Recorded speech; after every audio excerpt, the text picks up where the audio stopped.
आजेर भव्य सभान संपूर्ण देशेती उपस्थित मार गोर भाई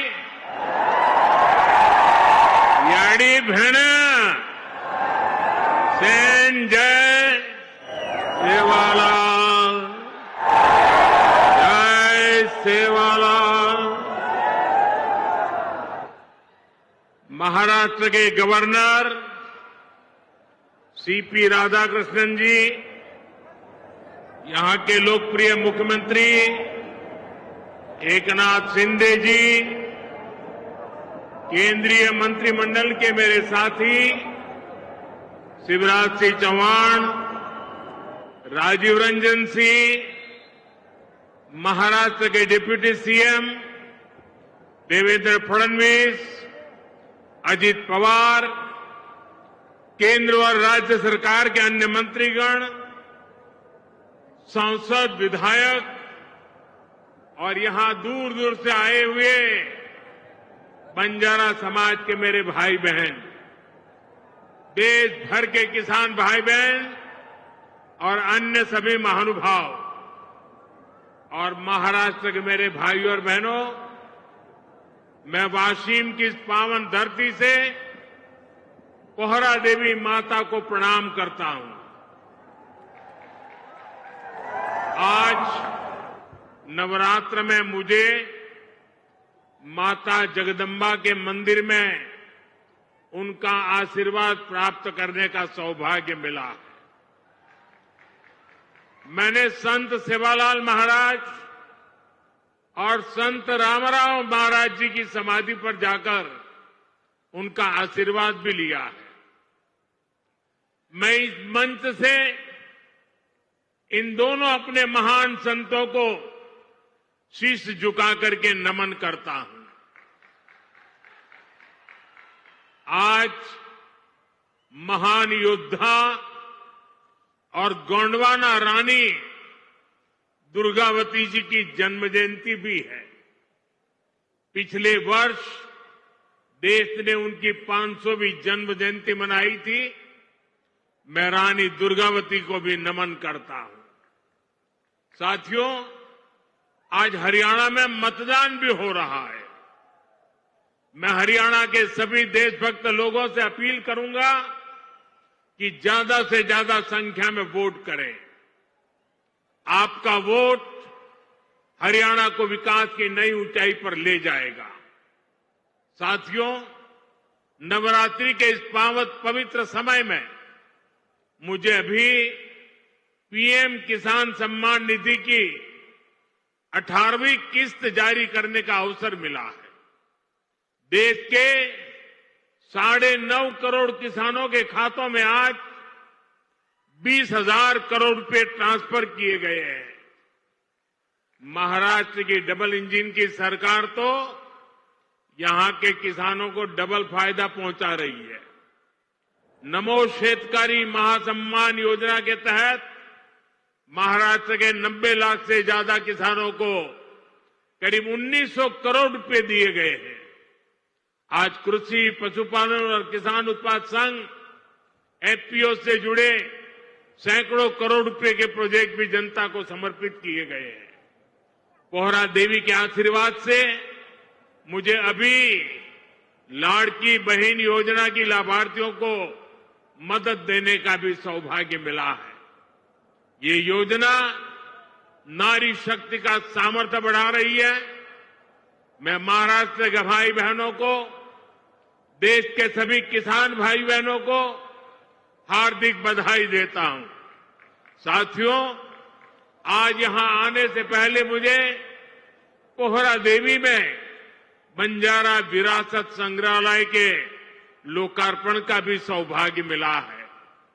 देश की महान बंजारा संस्कृति, इतनी बड़ी विरासत, इतनी प्राचीन परंपरा, ये म्यूजियम देश की नई पीढ़ियों को इनसे परिचित कराएगा।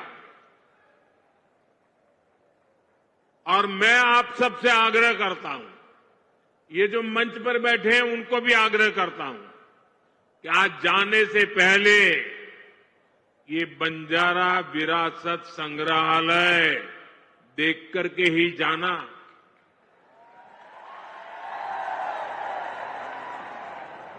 मैं देवेंद्र जी को बधाई देता हूं। इन्होंने पहली सरकार के समय जो संकल्पना की और इसने उत्तम तरीके से आज मैंने इसको बना हुआ देखा, मन को बहुत ही संतोष हुआ, आनंद हुआ। और मैं तो आपसे आग्रह करूंगा, आप तो देखें, आपके पूरे परिवार को बाद में समय निकाल करके इसे देखने के लिए जरूर भेजें। मैं अभी पोहरादेवी में बंजारा समुदाय के भी कुछ महानुभावों से मिलकर के आया। इस म्यूजियम के जरिए उनकी विरासत को जो पहचान मिली है, उसका संतोष और गर्व का भाव उनके चेहरों पर था। मैं आप सभी को बंजारा विरासत म्यूजियम की बधाई देता हूं। साथियों, जिसको किसी ने नहीं पूछा, उसको मोदी पूजता है। हमारे बंजारा समाज ने भारत के सामाजिक जीवन में, भारत की निर्माण यात्रा में बहुत बड़ी भूमिका निभाई है। कला, संस्कृति, आध्यात्म, राष्ट्र रक्षा, व्यापार, हर क्षेत्र में इस समाज के महापुरुषों ने, महान विभूतियों ने देश के लिए क्या कुछ नहीं किया। राजा लखी शाह बंजारा, उन्होंने विदेशी शासकों के कितने अत्याचार सहे, उन्होंने समाज की सेवा में अपना जीवन समर्पित कर दिया। संत सेवालाल महाराज, स्वामी हाथीराम जी, संत ईश्वर सिंह बापू जी, संत डॉक्टर रामराव बापू महाराज, संत लक्ष्मण चैतन्य बापू जी, हमारे बंजारा समाज ने ऐसे कितने ही संत दिए जिन्होंने भारत की आध्यात्मिक चेतना को असीम ऊर्जा दी। पीढ़ी दर पीढ़ी, सैकड़ों हजारों वर्ष से समुदाय भारत की संस्कृति और परंपराओं को सहेजता और संवारता आया है। आजादी की लड़ाई के समय अंग्रेज सरकार ने इस पूरे समुदाय को ही अपराधी घोषित कर दिया था। लेकिन भाइयों बहनों, आजादी के बाद ये देश की जिम्मेदारी थी कि बंजारा समाज की चिंता करे, उन्हें सही सम्मान दे। और उस समय कांग्रेस की सरकारों ने क्या किया? कांग्रेस की नीतियों ने इस समाज को मुख्य धारा से काट कर रखा। आजादी के बाद कांग्रेस पार्टी पर जिस परिवार ने कब्जा किया, उसकी सोच शुरू से ही विदेशी रही है। अंग्रेजी हुकूमत की तरह ही ये कांग्रेसी परिवार भी दलित, पिछड़ा, आदिवासियों को अपने बराबर नहीं मानते। इन्हें लगता है भारत पर एक परिवार की ही हुकूमत रहनी चाहिए, क्योंकि अंग्रेज उन्हें ये हक देकर गए थे। इसलिए उन लोगों ने बंजारा समाज के प्रति हमेशा अपमानजनक रवैया बनाए रखा। साथियों, एनडीए की केंद्र सरकार ने ही गुमंतु, अर्धगुमंतु समुदाय के लिए कल्याण बोर्ड का गठन भी किया है। इस समाज की सांस्कृतिक पहचान को सही सम्मान मिले, इस दिशा में भी बीजेपी सरकार और एनडीए सरकारें लगातार काम कर रही है। विकास की गति तेज करने के लिए यहां राज्य सरकार ने संत सेवालाल महाराज बंजारा तांडा समृद्धि अभियान भी चलाया है।